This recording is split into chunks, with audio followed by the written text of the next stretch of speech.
پشت پرده به بالهای سیاسی اهمیت نمیده و شطرنج باز خوبی. پشت پرده به همه موضوعات میپردازه و با کسی تعارف نداره و تنها خط قرمز ما مردم. ما اجازه نمیدیم که رسانه‌ها از عدم سواد رسانی مردم سوء استفاده بکنند. پشت پرده. مخاطبین عزیز رسانه پشت پرده سلام، من امین فردین خوشحالم که به همراه تیمم بار دیگه با یک برنامه پشت پرده دیگه با شما هستیم. امیدوارم که هر کجای این کره خاکی که هستید حال دلتون خوب باشه. آقا انتشار این آهنگ جدید ساسی با خانم الکسی تگزاس، یکی از این پرنستارها، هر روز داره یک اخبار جدید و یک حاشیه جدید ایجاد میکنه. صدات این روزا تو گوش بره، مارکت میخواد تو گوش فروش کنه، اسم عجیب غریب بذار رو آلبوم که به همین واسطه فروش کنه. خبرگزاری های رسمی داخل ایران خبر فیلتر شدن اینستاگرام در روزهای آینده رو دادن و توی ایران هم خب دیدید دیگه، به جای اینکه بیان یک موضوع رو حل بکنن کلا میان زارتی صورت مسئله رو پاک میکنن.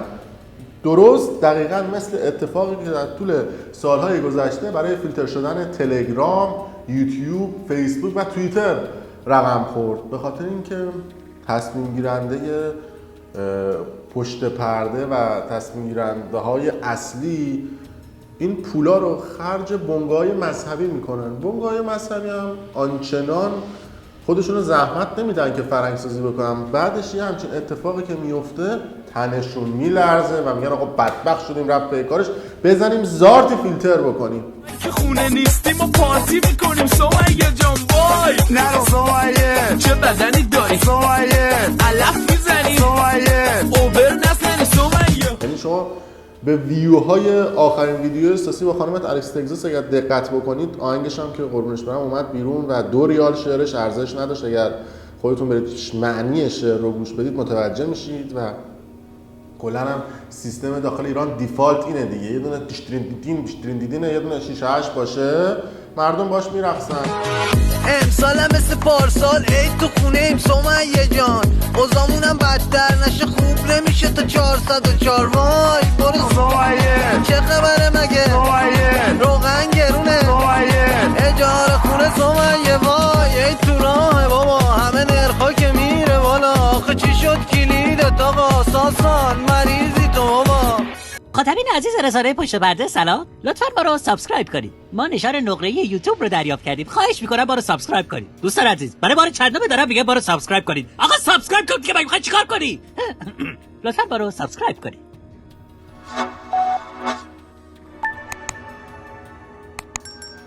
واقعا هم ما مردمی هستیم که روحیه خیلی بالایی داریم تو این وضعیت گرونی و بالا بودن قیمت یورو و دلار و اتفاقات عجیب و گرون بودن دارو و اتفاقات دیگه.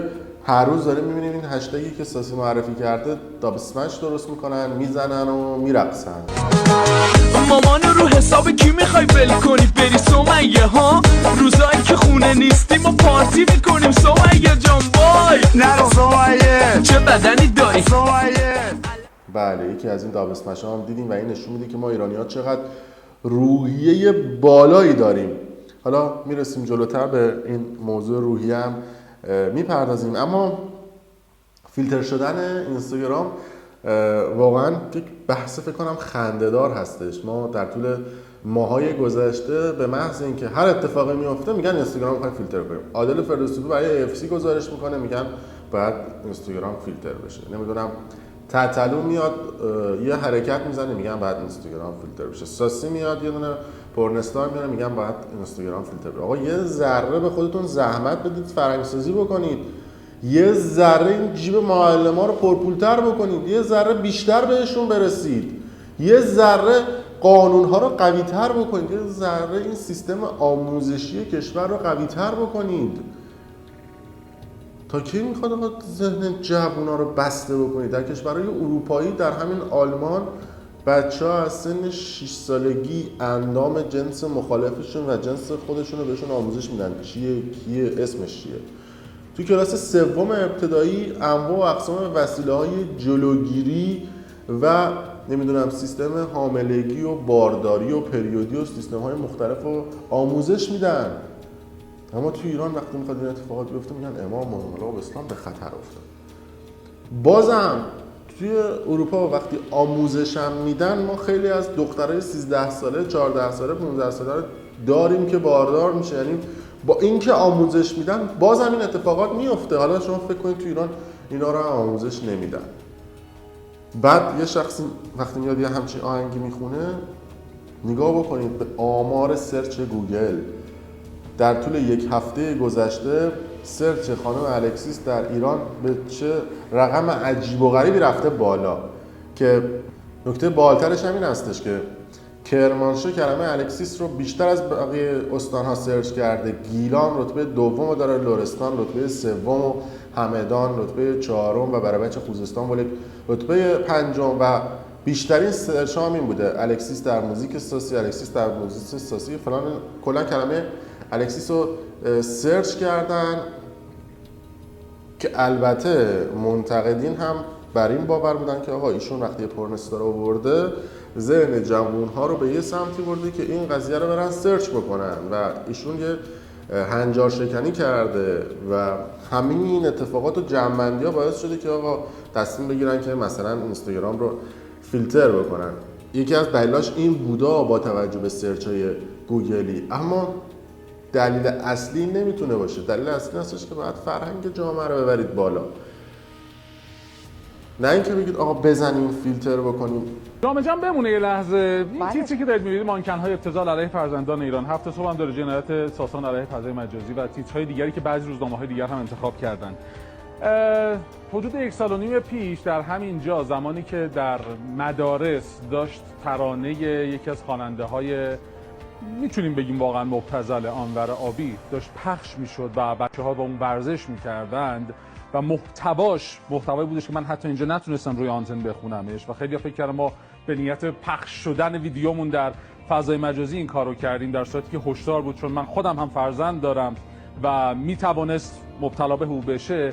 خیلی ها جدی نگرفتنش. الان کسانی که جدی نگرفتند برداشت بکنند بعضی که اون موقع کاشته شد و بهش بی‌توجهی شد. مخاطب بعضی از این خوانندگان قشر زیر 18 سال هستند. یک بازیگر هرزه، فیلم‌های هرزه‌نگارانه در یک نماهنگ قاعدتاً خودتون میدونید که میتونه فرزندان ماها رو به چه مسیرهایی ببره. کلامون یه ذره زمین بالاتر. بله، و بچه‌ها توی سن کمتر باید حواسمون باشه، تاثیرپذیریشون خیلی بیشتر. دقیقاً همینطوره. بعد من دیدم دیگه تو توییتر و جای مختلف اومدن هشتگ جهرمی ساسی رو زدن. آقا وزیر ارتباطات این وسط قربونتون برم چی کار است؟ وزیر ارشاد رو بعد برید خرشو بگیرید. باید برید وزیر ارشاد و سیستم ارشاد داخل بگید آقا چرا شما به خواننده ها مجوز نمیدید؟ به رپرها چرا مجوز نمیدید که طرف حاضر بشه که از کشور خارج بشه بره اونور و به قول یه عده مثلا لج بکنه و سیستم مارکت موسیقیشو ببره به این سمت؟ حالا بحث لج هم نیست و هوشش بوده و از این اتفاق و این تفکرش بهترین استفاده رو داره میکنه. اما این وسط مافیای موسیقی، وزارت ارشاد به نظر من بیشتر مقصره. صدا و سیما که اصلا سهی چمر زده، سازم نشون نمیده تو صدا و سیما. بعد شما انتظار دارید که این موزیکا و این اتفاقات بیرون از صدا و سیما هم که توی ویدیو قبلی گفتم دیگه، یه دونه بخشنامه توسط ساترا داده بیرون، سازمان تنظیم مقررات نمیدونم چیه صوتی و رسانه‌های صوتی و تصویری فراگیر که اسمش گذاشتن ساترا، گفتن که آقا موزیک ویدیو احساسی جرم اگر داب اسمش بشه و چیزای دیگه درش اتفاق بیفته و ممنوعه. حالا نیست که مثلا ما تو صدا و سیما روزی 8 بار مثلا آهنگ احساسی رو پخش می‌کردن، الان به بعدم دارن ممنوع می‌کنن. برید ببینید که چند نفر این آهنگ رو داب اسمش کردن و رنج سنی آدم‌هایی که این موزیک رو داب اسمش کردن رو برید ببینید. خودتون دستتون میاد که چقدر توی آموزش عقبید، چقدر توی فرهنگسازی عقبید که یک موزیک ویدیو میاد بیرون تن و بدنتون میلرزه. نمیدونم.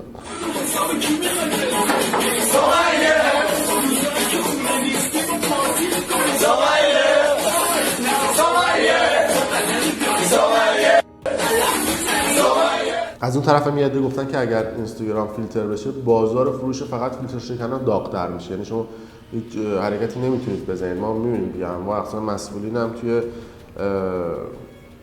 شبکه‌های مختلف فیلتر شده هستن. یه نکته دیگه هم بگم که تا یادم نرفته، اون خواننده‌ای که توی شعر جدید ساسی یعنی هم تهران تا توکیو خونده همون خواننده ایکس بنده که گفتم هم ایکس بندم با تیم ساسیه و کلا اصلا تشکیل شدن تیم ایکس بندم به خاطر تبلیغ سایت‌های قمار شرط بندی بوده که توی موزیک ویدیوهاشون بزنن و خواننده ایکس بندم در حال حاضر از کشور خارج شده و فکر کنم رفته ترکیه این اتفاقات خواسته ازش فرار بکنه. رضا هلالی هم به عنوان یکی از مداحا نسبت به این موضوع واکنششون داده بوده و گفته که باید یه مقداری فرهنگ‌سازی بهتر باشه نسبت به این قضیه. من دارم نگاه میکنم ببینم موضوع دیگه باقی نمونده باشه که به شما بگم. راجع به روحیه بالای ایرانیام گفتم بهتون که میان و داب اسمش درست میکنن، تنها دلخوشیشون همین فضای مجازی و اینستاگرام. نزدیک هم داریم میشیم به انتخابات، شاید یه سری حرکت ها نزدیک انتخابات زده بشه. بعید میدونم فیلتر صورت بگیره نزدیک انتخابات، اما ممکنه یک حرکت عجیب و غریب و جهشی هم انجام بشه، اما با توجه به اینکه خیلی از کاندیدای ریاست جمهوری برنامه‌ریزی رو پلن کردن توی اینستاگرام که تبلیغات گسترده انجام بدن از سلبریتی‌ها و سلبریتی‌ها میخوان استفاده بکنن، الان فکر میکنم موقع فیلتر کردن اینستاگرام براشون نباشه چون براشون گرون تموم میشه. در صورت مرسی که تا این لحظه با ما همراه بودید. اگر دوست داشتید ویدیو رو لایک کنید و برای دوستان خودتون به اشتراک بذارید.